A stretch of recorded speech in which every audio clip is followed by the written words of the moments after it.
Okey, assalamualaikum semua. Okey, jadi hari ini cikgu sediakan video untuk pelajar kumpulan B yang sedang mengikuti PDPR.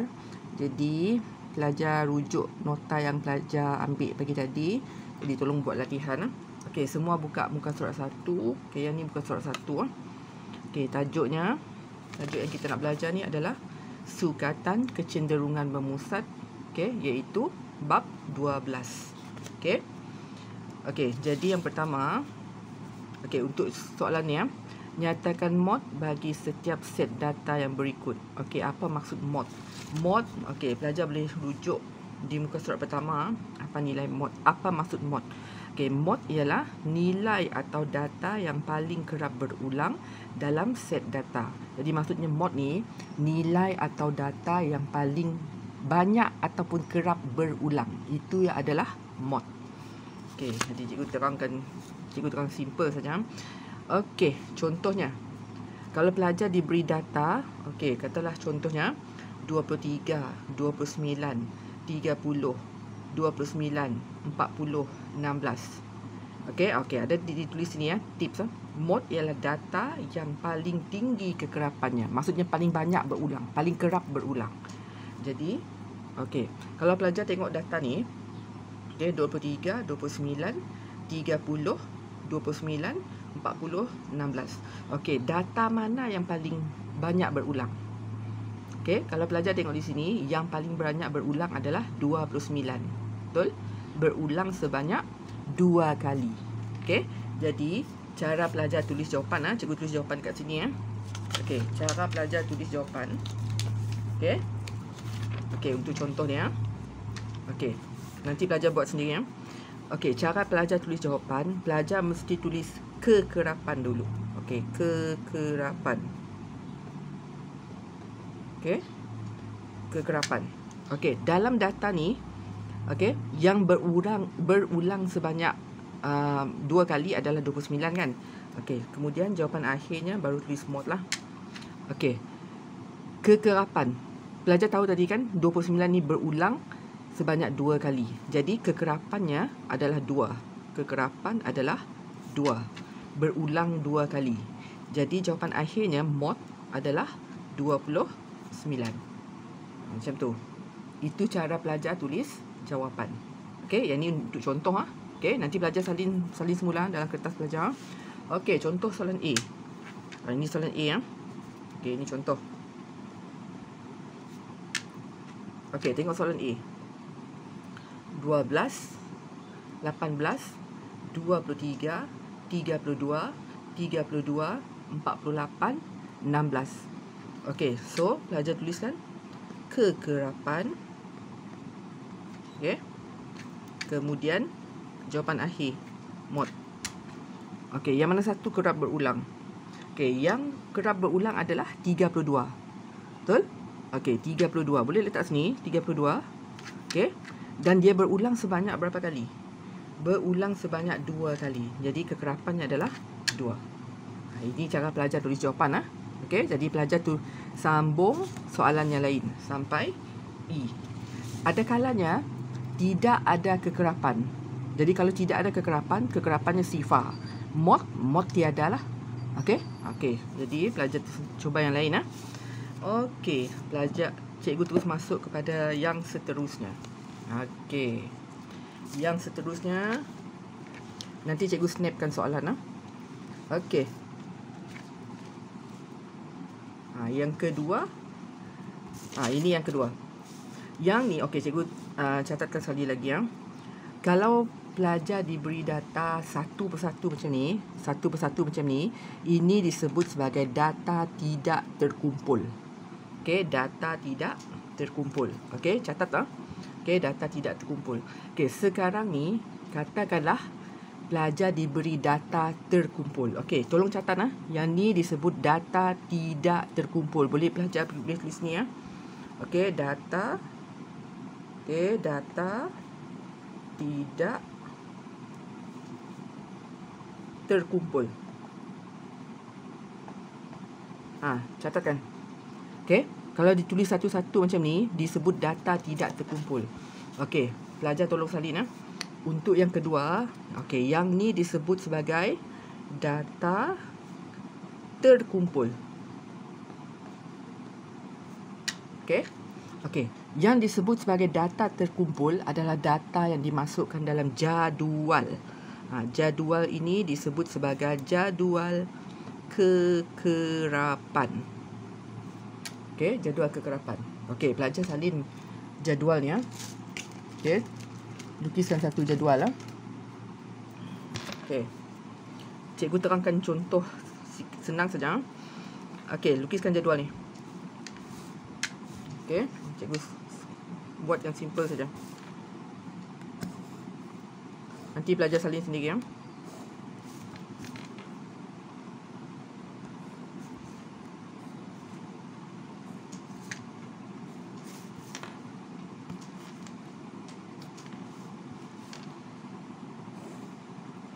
Okey. Katalah yang ini markah. Okey.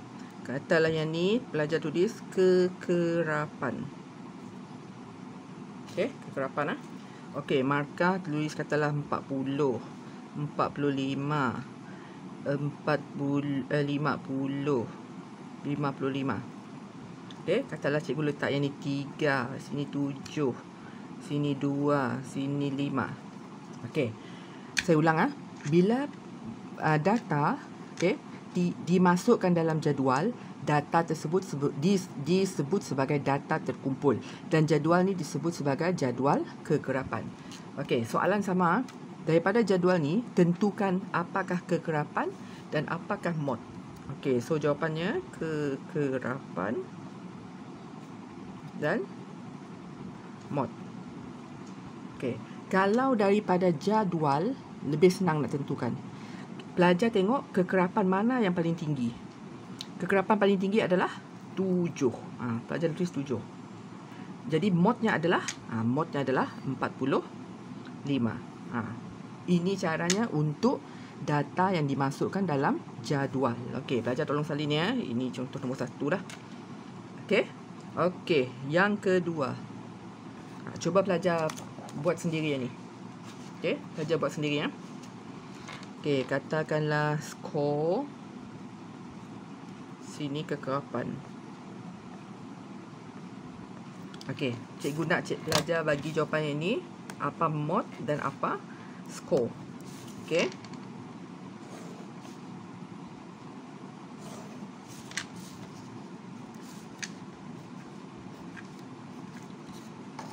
Okey. Katalah skor 6, katalah 7, katalah 8, katalah 10. Okey, yang ni katalah 3, ini 2, ini 9, ini 1. Jadi pelajar bagi apakah kekerapan paling tinggi, cari. Kemudian apakah skor mod. Okey, nanti pelajar buat sendiri ni ya. Okey. Okey, ini adalah untuk soalan mod. Okey, sekarang ni pelajar balik ke muka surat 1. Okey, nota pelajar muka surat 1. Sekarang ni cikgu masuk kepada median. Di muka surat 1 Okey, masih di muka surat 1. Okey, median. Ni yang seterusnya. Okey, tajuk median. Okey. Yang di muka surat 1 ni nota dia tak ada. Okey, lupa dicetak. Nanti cikgu akan suruh pelajar ambil semula di pondok. Okey, median. Apa maksud median? Okey, pelajar rujuk balik ke muka surat yang tadi, yang pertama. Median, mana median? Ini median. Apa maksud median? Median adalah data di tengah-tengah dalam suatu turutan nombor dalam tertib menaik atau menurun. Okey. Okey, data di tengah-tengah dalam suatu turutan nombor dalam tertib menaik atau menurun. Okey, contoh. Okey, contoh ini ada, nanti cikgu snapkan untuk belajar. Okey, contoh. Tengok sini soalan ni. Okey, ni Tentukan median bagi setiap set data yang berikut. Okey, katalah pelajar diberi 8, 15, 3, 9 dan 11. Okey, cikgu tulis ni ya. Soalannya, tentukan median bagi set data yang berikut. Okey. So, contoh satu contoh. Okey, sekejap Okey. Katakanlah pelajar diberi data tidak terkumpul. Ingat pelajar diberi data tidak terkumpul 8, 15, 3, 9, 11. Okey, tengok sini. Okey, sekarang ni kita nak cari apa median bagi data tersebut. Yang ni. Ingat, bila data ditulis satu-satu macam ni, disebut data tidak terkumpul. Okey? Okey, daripada data ni, kita nak tentukan apa nilai median. Ingat nilai median adalah nilai yang di tengah-tengah. Okey, kalau pelajar tengok macam ni, nilai di tengah-tengah adalah 3. Betul? Tapi 3 bukan jawapan sebab pelajar belum susun lagi. Jadi langkah pertama untuk buat median, pelajar perlu susun dulu mengikut tertib menaik ataupun menurun. Okey, cikgu galakkan tertib menaik lah. Maksudnya dari kecil ke besar lah. Jadi 3, 8, 9, 11, 15. Okey, susun dulu. 3, 9, silap.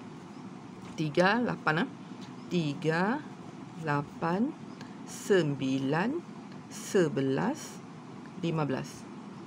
Betul? Okey. Kemudian barulah pelajar tentukan apa median. Okey. Yang di median adalah nilai yang di tengah-tengah. Kalau yang ni di tengah-tengahnya adalah 9. So jawapannya 9. Okey. Boleh? Okey, satu lagi contoh Contoh kedua. Okey, contoh kedua.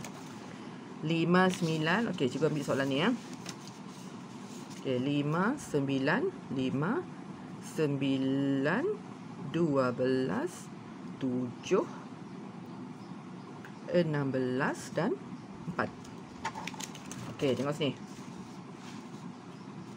Okey, tengok 5, 9, 12, 7, 16 dan 4. Langkah pertama, pelajar perlu susun dari kecil ke besar. Okey, 4, 5, 7, apa lagi? 9, 12 dan 16. Susun dari kecil ke besar. Kemudian tengok apa dua nombor yang terletak di tengah-tengah. Dua nombor yang terletak di tengah-tengah adalah 7 dan 9.